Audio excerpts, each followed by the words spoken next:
just going to do that. When Christopher Lehman was diagnosed with autism as a child, his mother Sandra vowed to try any treatment that could help him speak.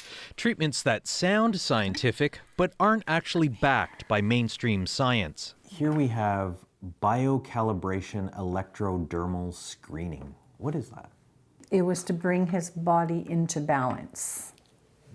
So, whatever that meant at the time.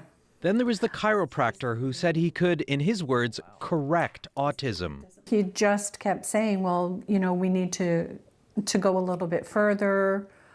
You know, he's doing so well, let's just keep it going. It wouldn't have stopped had we not stopped it ourselves. More than a year later, she had spent more than $5,000. It's desperation. It really is.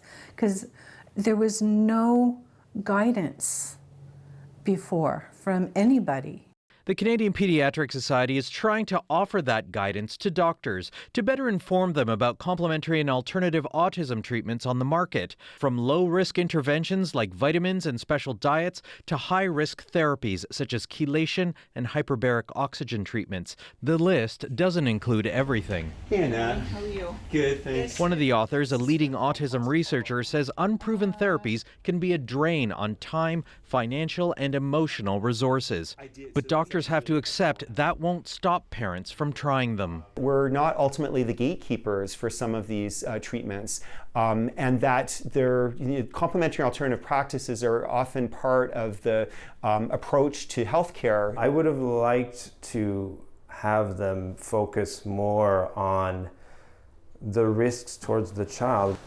This doctor says the new guidelines don't address the unknown long-term impact of all these alternative therapies on children. There's also the underlying question of why parents are driven to these unproven treatments and how mainstream medicine sometimes doesn't offer them a lot of hope. We tend to focus a lot on the deficits, a lot on the issues.